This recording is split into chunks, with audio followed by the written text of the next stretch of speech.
क्या आप जानते हैं कि शंभाला वह स्थान है जहां अमर अश्वत्थामा आज भी जीवित हैं? यहाँ के लोग 4000 साल तक कैसे जीवित रहते हैं? और चिंतामणि पत्थर का रहस्य क्या है? जर्मन तानाशाह हिटलर इसे किसी भी कीमत पर क्यों खोजना चाहता था? और भगवान विष्णु के 10वें अवतार का जन्म कल के शंभाला में क्यों होगा? शंभाला के लोगों को समय यात्रा और टेलीपैथी जैसी अद्भुत तकनीकों का उपयोग कैसे करना आता था? यह सवाल सदियों से मानव जाति को उलझन में डालता रहा है। इन सभी सवालों के जवाब और शंभाला के अनसुलझे रहस्यों से जुड़ी अन्य कहानियां आपको इस डॉक्यूमेंट्री में मिलेंगी। तो चलिए इन रहस्यों से पर्दा उठाते हैं और पता लगाते हैं कि क्या शंभाला का ज्ञान और शक्तियां आज भी मौजूद हैं। वर्ष 2013 में शोधकर्ताओं की एक टीम तिब्बत पहुंची, जहां उन्होंने इतिहास और पुरातात्विक अवशेषों की जांच शुरू की। इस दौरान उनका ध्यान गुजरात साम्राज्य नामक एक भूले बिसरे साम्राज्य पर गया। इस साम्राज्य में करीब 1 मिलियन लोग रहते थे। लेकिन रातों रात क्या हुआ कि ये 10 लाख लोग बिना कोई निशान छोड़े गायब हो गए, जैसे कि वे कभी थे ही नहीं। विज्ञान के लिए यह घटना सदियों से पहले बनी हुई है, लेकिन कुछ कहानियां इस रहस्यमयी घटना को एलियंस से जोड़ती हैं। यह साम्राज्य 13वीं शताब्दी में बर्फ से ढके बंजर स्थान पर बसा था, जहां किसी के बचने की उम्मीद नहीं थी। लेकिन समय बीतता गया और 15वीं शताब्दी तक यह स्थान धन संपदा से भर गया। जिस राज्य में 10,000 लोग भी नहीं होने चाहिए थे, वहां 1 मिलियन लोग खुशी खुशी रह रहे थे। जब दूसरे साम्राज्यों के सम्राटों ने गुजरात के राजा से पूछा कि उन्होंने इतना अद्भुत और समृद्ध साम्राज्य कैसे बनाया, तो गुजरात साम्राज्य के लोगों ने हमेशा इसका श्रेय शंभाला शहर को दिया। मुझे कहना पड़ा कि हम जो कुछ भी हैं वह शंभाला शहर के लोगों की वजह से है। ये वही शहर है जो हिंदू और बौद्ध धर्म में देवताओं का निवास स्थान है। लेकिन 1673 में लद्दाख के राजा ने इस साम्राज्य पर हमला किया। सुबह जब उसने अपनी सेना को हमला करने का आदेश दिया, तो उसने एक अजीब नजारा देखा। पूरा शहर खाली था। 1 लाख लोग अचानक कहां गायब हो गए? यह सवाल रहस्य बना हुआ है। सैनिकों का ध्यान महल के अंदर मौजूद सुरंगों पर गया, जो धरती के अंदर करीब 1 से 2 किलोमीटर तक फैली हुई थीं। गुफाओं के पास कई तरह की हलचल के संकेत मिले, जिससे यह साफ हो गया कि हाल ही में वहां काफी गतिविधियां हुई हैं। ये सुरंगें टूटी हुई थीं, जहां हम कह सकते हैं कि इन्हें जानबूझकर तोड़ा गया था। तब भी अंदर जाने की कोशिश की गई, लेकिन किसी को कुछ नहीं मिला।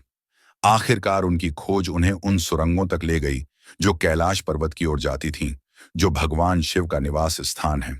और शंभाला का प्रवेश द्वार आज भी विज्ञान और रहस्य का केंद्र बना हुआ है। हिमालय की बर्फीली और दुर्गम चोटियों के बीच छिपी एक रहस्यमयी जगह है, जो सदियों से खोजकर्ताओं, साधकों और रहस्यवाद के लिए आकर्षण का केंद्र बनी हुई है। इस जगह का नाम शंभाला है, जो एक पौराणिक शहर है जो ज्ञान, शांति और उन्नत सभ्यता का केंद्र है। इस रहस्यमयी जगह को जनगंज सिद्ध आश्रम या शांग्रीला के नाम से भी जाना जाता है, लेकिन इसे खोजना बिल्कुल भी आसान नहीं है। आधुनिक तकनीक, मैपिंग और नेविगेशन सिस्टम भी इसके लिए हैं। इसका रहस्य आज तक नहीं सुलझ पाया है। हमारे महाकाव्यों में वर्णित सभी अमर, जैसे हनुमान और अश्वत्थामा, आज भी शंभाला में रहते हैं। शंभाला के निवासियों के पास असाधारण बुद्धिमत्ता और अत्याधुनिक तकनीक है। वे समय यात्रा कर सकते हैं, टेलीपोर्ट कर सकते हैं और यहां तक कि एलियंस से भी संपर्क कर सकते हैं। मुख्य बात यह है कि शंभाला एक बहुआयामी राज्य है, जिस तक पहुंचने के लिए बहुआयामी चेतना की आवश्यकता होती है, जिसे हिमालय के आध्यात्मिक वातावरण में खोजा जा सकता है। शंभाला का उल्लेख तिब्बती बौद्ध धर्म के कालचक्र तंत्र से लेकर हिंदू धर्म के पुराणों तक प्राचीन धार्मिक ग्रंथों में मिलता है। यह स्थान न केवल एक पवित्र विरासत है, बल्कि एक आध्यात्मिक आदर्श भी है। कहा जाता है कि शंभाला तक पहुंचना आसान नहीं है। यह रहस्यमय शहर केवल उन लोगों के लिए खुलता है जिनका दिल शुद्ध है और जिनकी आध्यात्मिक चेतना उच्चतम स्तर पर है। इस शहर का उल्लेख तिब्बती बौद्ध धर्म और हिंदू धर्म सहित कई प्राचीन ग्रंथों में मिलता है। ऐसा कहा जाता है कि यहाँ के लोग अमर हैं और मृत्यु के बाद भी जीवन संभव है। तिब्बत का सबसे बड़ा संप्रदाय 7वीं शताब्दी में भी तिब्बत के प्राचीन बौद्ध ग्रंथ में शंभाला को मानचित्र पर दर्शाया गया था, जिसे लगभग 2000 वर्ष पुराना माना जाता है। कहा जाता है कि शंभाला के पहले राजा सुचंद्र ने 9 मंजिला क्रिस्टल पर्वत बनवाया था, जो अपनी अनूठी संरचना और शक्ति के लिए प्रसिद्ध है। यहाँ के निवासी शारीरिक और मानसिक रूप से पूरी तरह परिपूर्ण हैं, और यह शहर एक ऐसी जगह का प्रतीक है जहाँ ज्ञान, विज्ञान और आध्यात्म का मिलन होता है। सबसे पहले जानते हैं कि बौद्ध धर्म शंभाला के बारे में क्या कहता है। तिब्बती बौद्ध धर्म में शंभाला का विशेष धार्मिक और आध्यात्मिक महत्व है। इसे एक दिव्य नगर माना जाता है जो आध्यात्मिक शांति, करुणा और ज्ञान का प्रतीक है। यह बौद्ध धर्म के सबसे महत्वपूर्ण ग्रंथों में से एक है। कालचक्र तंत्र में इसका विस्तार से उल्लेख किया गया है। कालचक्र तंत्र तिब्बती बौद्ध धर्म का एक बहुत ही महत्वपूर्ण ग्रंथ है, जो समय, ब्रह्मांड और मानव चेतना के विभिन्न आयामों पर केंद्रित है। इस ग्रंथ में शंभाला को एक पवित्र शहर के रूप में वर्णित किया गया है, जहां महान सभ्यता निवास करती है। यह भविष्यवाणी की गई है कि जब दुनिया में अज्ञानता, हिंसा और अधर्म का बोलबाला होगा, तब शंभाला का अंतिम राजा प्रकट होगा। इस राजा को रुद्र चक्रण के नाम से जाना जाएगा। जब दुनिया अंधकार में डूब जाएगी और धर्म का पतन हो जाएगा, तब यह राजा प्रकट होगा और अधर्म का नाश करेगा और धर्म की पुनः स्थापना करेगा। इसके साथ ही तिब्बती बौद्ध धर्म में एक विशेष अनुष्ठान कालचक्र दीक्षा भी शंभाला से जुड़ी हुई है। इस दीक्षा के दौरान साधकों को शंभाला की अवधारणा और इसकी आध्यात्मिक शक्ति से अवगत कराया जाता है। कालचक्र तंत्र बौद्ध धर्म के गहन तांत्रिक सिद्धांतों का आधार है। अब जानिए, हिंदू धर्म में शंभाला के बारे में क्या बताया गया है। हिंदू धर्म में शंभाला का गहरा धार्मिक और आध्यात्मिक महत्व है। इसे एक पवित्र शहर माना जाता है जहां भगवान विष्णु का अंतिम अवतार प्रकट होगा। श्रीमद् भागवत पुराण, विष्णु पुराण, महाभारत, मत्स्य पुराण और कल्कि पुराण में जगत के रक्षक भगवान विष्णु के 10वें अवतार कालका के प्रकट होने का उल्लेख है।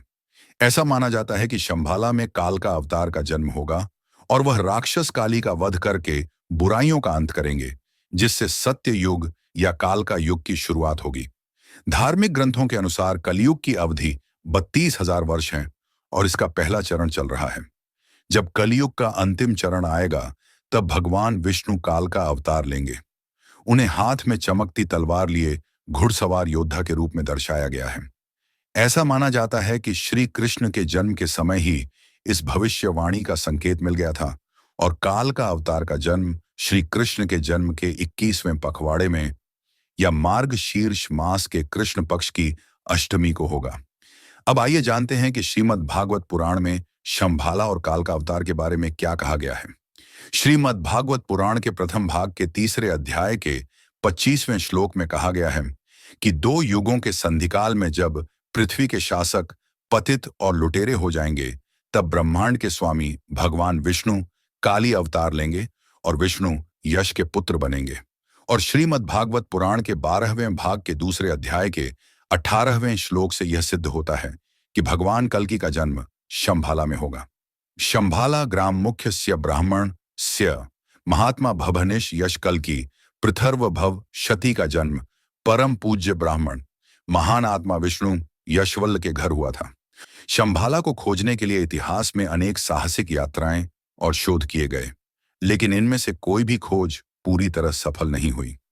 हालांकि कुछ खोजकर्ताओं ने शंभाला की रहस्यमय झलकियां देखने का दावा किया है, लेकिन इन अभियानों में हिमालय की ऊबड़-खाबड़ चोटियों से होते हुए कठिन यात्राएं और तिब्बत की अज्ञात घाटियों में घुमावदार रास्ते शामिल थे। निकोलस रोरिक एक प्रसिद्ध रूसी चित्रकार, लेखक, पुरातत्वविद और रहस्यवादी थे, जिन्होंने 1920 के दशक में शंभाला को खोजने के लिए एक व्यापक और साहसिक अभियान का नेतृत्व किया था। उनकी यात्रा और उनके अनुभवों ने उन्हें बहुत कुछ सिखाया। निकोलस रोरिक उस शिखर को खोजना चाहते थे जिसे विभिन्न धर्मों में दिव्य और पवित्र स्थान माना जाता है। उन्होंने तिब्बत के गहरे और दुर्गम क्षेत्रों की यात्रा की जो हिमालय के पार स्थित है। यह अभियान तिब्बत की कठिन और रहस्यमयी घाटियों और पहाड़ों से होकर गुजरा। निकोलस रोरिक रॉय चोटी, ये एक ऐसी वास्तविकता है जो हमसे कहीं अधिक गहराई में छिपी हुई है। जब मैं हिमालय की घाटियों और ऊंचाइयों से गुजरते हुए तिब्बत के दुर्गम पहाड़ों पर जाता हूं, तो मुझे एहसास होता है कि इस शहर का रहस्य केवल भौतिक रूप में ही नहीं है, बल्कि यह एक आध्यात्मिक मार्ग है। 5 अगस्त 1927 का दिन, जब मैंने एक अंडाकार आकार की वस्तु को आसमान में उड़ते देखा, वह मेरे जीवन का एक ऐसा क्षण था जिसने मेरे सभी संदेहों को दूर कर दिया। मुझे लगा कि मैं शंभाला की एक झलक देख रहा हूं। शंभाला को खोजना आसान नहीं है। यह केवल उन लोगों के लिए खुलता है जिनका दिल शुद्ध है और जिनकी चेतना आध्यात्मिक रूप से विकसित हुई है। यह शहर ज्ञान, शांति और उन्नत सभ्यता का प्रतीक है जो आने वाले समय में मानवता का मार्गदर्शन करेगा। डायरी है। हिंदू धर्म और बौद्ध धर्म में दिव्य इच्छा पूर्ति स्थल, इसे एक रत्न माना जाता है और इसे अपार शक्तियों और आध्यात्मिक जागरूकता का प्रतीक कहा जाता है। निकोलस रॉय का मानना था कि यह पत्थर शंभाला के रहस्यों को उजागर करने में महत्वपूर्ण भूमिका निभा सकता है। उन्होंने अपनी यात्रा में कई रहस्यमय घटनाओं का अनुभव किया और लिखा कि चिंतामणि पत्थर असाधारण शक्तियों से भरा है जो मानवता के विकास में मदद कर सकता है। अब बात करते हैं एक रहस्यमयी झील की जो मानव कंकालों से भरी पड़ी है। उत्तराखंड के चमोली जिले में स्थित रूपकुंड झील को कंकालों की झील भी कहा जाता है। यह समुद्र तल से 165 फीट की ऊंचाई पर स्थित है। इस झील में मछलियों और जानवरों की जगह इंसानों के कंकाल बिखरे पड़े मिलते हैं। यह झील तिब्बत की सीमा से करीब 65 किलोमीटर दूर है और पर्यटकों के लिए आकर्षक लेकिन डरावना नजारा पेश करती है। रूपकुंड झील में दशकों से 800 से ज्यादा मानव कंकाल पड़े हैं। वैज्ञानिक लंबे समय से यह समझने की कोशिश कर रहे हैं कि ये लोग किस आपदा का शिकार हुए। 2019 में किए गए डीएनए सैंपलिंग से पता चला कि ये सभी लोग एक ही समय में नहीं बल्कि करीब 1000 साल की अवधि में अलग अलग समय पर मारे गए थे। कुछ कंकालों की खोपड़ी की हड्डियां टूटी हुई थीं, जिससे सवाल उठता है कि क्या उनकी हत्या की गई थी। हाल ही में हुए डीएनए परीक्षण से यह भी पता चला कि इनमें कुछ दक्षिण एशियाई, चीनी और कोरियाई लोगों के अवशेष भी शामिल हैं। यह और भी आश्चर्यजनक है कि ये लोग वहां कैसे पहुंचे। कुछ मान्यताओं के अनुसार ऐसा माना जाता है कि अगर शंभाला के रक्षक मानव हैं और रहस्यमयी शंभाला शहर कैलाश पर्वत के पास है, तो संभव है कि यति मानव ने इन तीर्थ यात्रियों को पकड़कर उनकी हत्या कर दी हो और उन्हें रूपकुंड झील में फेंक दिया हो। क्या ये कंकाल उनसे संबंधित हैं? ये उन तीर्थ यात्रियों की कहानियां हैं जो शंभाला की खोज में आए और यति का शिकार बन गए। हालांकि यति के अस्तित्व का कोई ठोस सबूत अभी तक नहीं मिला है, लेकिन तिब्बत में कई लोगों ने इसे देखने का दावा किया है। अब आइए जानते हैं कि एक और रूसी दार्शनिक हेलेना ब्लावात्स्की ने शंभाला के बारे में क्या शोध किया है।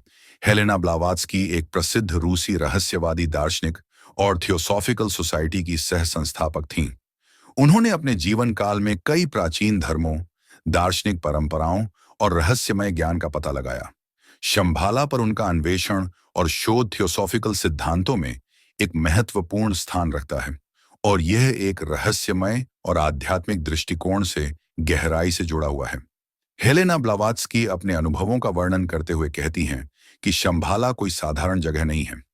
यह एक आध्यात्मिक स्वप्न लोक है जहां उच्च आत्माएं निवास करती हैं। यह शहर अदृश्य रूप से हमारा मार्गदर्शन करता है और केवल उन्हीं के लिए प्रकट होता है। गुप्त सिद्धांत ब्लावात्स्की का सबसे प्रसिद्ध और गहन कार्य है, जिसमें उन्होंने गुप्त आध्यात्मिक शिक्षाओं से निपटा और चर्चा की। इस पुस्तक में उन्होंने शंभाला को एक दिव्य नगर के रूप में प्रस्तुत किया है, जहां से मानवता को उच्च ज्ञान और मार्गदर्शन प्राप्त होता है। उन्होंने शंभाला के महात्माओं का भी उल्लेख किया है, जो गुप्त रूप से मानवता की सहायता करते हैं। 1930 के दशक के अंत में एक खोज शुरू हुई, जिसने शंभाला के रहस्य को और गहरा कर दिया। इस बार खोज किसी साधारण व्यक्ति या खोजकर्ता द्वारा नहीं, बल्कि हिटलर द्वारा की गई थी। हिटलर और उसके सहयोगियों, विशेष रूप से एसएस प्रमुख हेनरिक हिमलर के लिए नाजी रहस्यवाद और प्राचीन सभ्यताएं बहुत रुचिकर थीं, जो मानते थे कि शंभाला आध्यात्मिक ज्ञान और शक्तियों का स्रोत है। शंभाला और आगर जैसे पौराणिक स्थानों में प्राचीन तकनीकें और मानसिक शक्तियां छिपी हुई हैं। नाजियों का मानना था कि ये तकनीकें उन्हें दुनिया पर हावी होने में मदद कर सकती हैं। 1938 में नाजी शासन ने आर्ट शेफर के नेतृत्व में तिब्बत में एक अभियान शुरू किया। आधिकारिक तौर पर इस अभियान का उद्देश्य तिब्बत के भूगोल, संस्कृति और वनस्पति का अध्ययन करना था, लेकिन एक गहरा और गुप्त उद्देश्य था। इसके पीछे शंभाला की खोज है। नाजी वैज्ञानिकों और अधिकारियों का मानना था कि शंभाला में छिपी दैवीय शक्ति और प्राचीन तकनीकें उन्हें महाशक्ति बना सकती हैं। लेकिन इस अभियान का अंत एक रहस्य बना हुआ है। हिटलर की नाजी सेना कभी भी शंभाला तक नहीं पहुंच पाई और उनके कई मिशन विफल हो गए। इसके बावजूद इस अभियान ने शंभाला के रहस्य को और भी गहरा कर दिया। कुछ लोगों का मानना है कि नाजियों ने शंभाला के बारे में गुप्त जानकारी हासिल की थी, जिसे उन्होंने दुनिया से छिपाया। तो क्या शंभाला एक वास्तविक स्थान है, या यह सिर्फ एक दैवीय और आध्यात्मिक प्रतीक है? इन अभियानों ने जितने सवालों के जवाब दिए, उससे कहीं ज्यादा सवाल खड़े किए। लेकिन एक बात तो तय है कि शंभाला का रहस्य अभी भी अनसुलझा है, और शायद हमेशा अनसुलझा ही रहेगा। अगले अध्याय में हम जानेंगे कि शंभाला सभ्यता के लोग किस तरह की उन्नत तकनीक का इस्तेमाल करते थे, वे लंबे समय तक कैसे रहते थे, और उनका एलियंस से कैसे संपर्क होता था। शंभाला की यह उन्नत सभ्यता अनगिनत रहस्यों से भरी हुई है, और हम उन सभी पर प्रकाश डालने जा रहे हैं। यह सभ्यता बहुत प्राचीन और आध्यात्मिक रूप से जागरूक है। अनजान के पास ऐसी तकनीकें थीं जिनका उल्लेख प्राचीन ग्रंथों और कहानियों में मिलता है। ये तकनीकें और शक्तियां आज के विज्ञान और तकनीक से कहीं ज्यादा उन्नत मानी जा सकती हैं। शंभाला की सबसे प्रमुख और रहस्यमयी तकनीक का आधार चिंतामणि पत्थर था। यह पत्थर ब्रह्मांडीय ऊर्जा का स्रोत था, और तिब्बती और हिंदू ग्रंथों में इसे इच्छा पूर्ति पत्थर कहा जाता है। ऐसा माना जाता है कि इस पत्थर ने शंभाला के निवासियों को मानसिक और आध्यात्मिक शक्ति प्रदान की। शंभाला के लोग टेलीपैथी और टेलीकिनेसिस के माध्यम से मानसिक ऊर्जा से वस्तुओं को हिला सकते थे। शंभाला की तकनीकी प्रगति का उल्लेख प्राचीन ग्रंथों में मिलता है। उनके पास विमान जैसी उन्नत उड़ान तकनीक थी, जिसे कुछ लोग यूएफओ या एलियंस द्वारा दिए गए वाहन मानते हैं, ताकि वे पृथ्वी के बाहर यात्रा कर सकें। तिब्बती ग्रंथों में यह भी कहा गया है कि शंभाला के लोग ब्रह्मांड में अन्य ग्रहों की यात्रा कर सकते थे, और उनके पास ऐसी तकनीक थी जिससे वे अन्य ग्रहों की यात्रा कर सकते थे। सबसे रहस्यमयी चीज थी उनका अमृत। ऐसा कहा जाता है कि शंभाला के लोग हजारों साल तक जीवित रह सकते थे। उनकी उन्नत चिकित्सा प्रणाली और योग तकनीक ने उन्हें बुढ़ापे की प्रक्रिया को रोकने की क्षमता दी। शंभाला के योगियों की अमरता के बारे में विज्ञान तर्क देता है कि एक निश्चित उम्र के बाद जीव मर जाता है। लेकिन अगर शरीर में लगातार नई कोशिकाएं बनती रहें और अंगों को लंबे समय तक स्वस्थ रखा जा सके, तो व्यक्ति 1000 साल से ज्यादा तक भी जीवित रह सकता है। सिर्फ विज्ञान ही नहीं, आयुर्वेद भी कुछ ऐसा ही कहता है। शंभाला में रहने वाले लोग योग में पारंगत थे, और इसकी मदद से वे अपनी भावनाओं पर नियंत्रण कर सकते थे, जबकि आम इंसान ऐसा नहीं कर सकता। शंभाला की सभ्यता और इसकी तकनीकें आज भी रहस्य बनी हुई हैं। चाहे वो मानसिक शक्तियां हों या चिंतामणि पत्थर की शक्ति, उड़ने वाला वाहन हो या अज्ञात ऊर्जा स्रोत, शंभाला की उन्नत तकनीक और ज्ञान हमारे आधुनिक विज्ञान से परे है। माना जाता है कि शंभाला के लोग इन शक्तियों का इस्तेमाल एलियंस से संवाद करने के लिए करते हैं। अगले और अंतिम अध्याय में हम जानेंगे कि शंभाला कहाँ स्थित हो सकता है। जांच और शोध के बाद हम शंभाला शहर के संभावित स्थानों का पता लगाएंगे। क्या यह प्राचीन शहर हिमालय की दुर्गम घाटियों में छिपा है या कहीं और प्राचीन ग्रंथों में शंभाला साम्राज्य के भूगोल का वर्णन एक विशाल कमल के फूल के रूप में किया गया है, जिसमें 8 पंखुड़ियां हैं। यह साम्राज्य 8 बर्फ से ढके पहाड़ों से घिरा हुआ है, और पंखुड़ियों के बीच खूबसूरत पहाड़ियां फैली हुई हैं। इन पहाड़ियों के बीच शंभाला नदी बहती है, जो इस दिव्य शहर को जीवन देती है। पंखुड़ियों के ऊपर कपाल की राजधानी स्थित है, जहां कई महल बने हुए हैं। महल सोने, चांदी, पन्ना, नीलम, माणिक और मोती जैसी कीमती धातुओं और रत्नों से बने हैं। बीती शताब्दियों में शंभाला राज्य विभिन्न स्थानों से जुड़ा हुआ है। शास्त्रों में वर्णित स्थानों पर अभियान चलाए गए, और कई लोग शंभाला की खोज में निकले, लेकिन इसका सही स्थान अभी तक नहीं मिला है। तिब्बती मान्यताओं के अनुसार शंभाला की भौगोलिक स्थिति हिमालय के गहरे और सुगम क्षेत्रों में छिपी हुई है। कई विद्वानों का मानना है कि यह पवित्र स्थान कैलाश पर्वत के पश्चिम में स्थित है, जो अपने आप में एक रहस्यमय और पवित्र स्थान के रूप में जाना जाता है। ऐसा माना जाता है कि शंभाला की भौगोलिक स्थिति इतनी सुरक्षित और छिपी हुई है कि इसे केवल आध्यात्मिक जागरूकता और शुद्ध हृदय वाले लोग ही पा सकते हैं। हालांकि इसके भौतिक स्थान के बारे में कई विवाद और सिद्धांत सामने आए हैं। शंभाला की भौगोलिक स्थिति का रहस्य अभी भी बना हुआ है। यह रहस्य अनसुलझा है।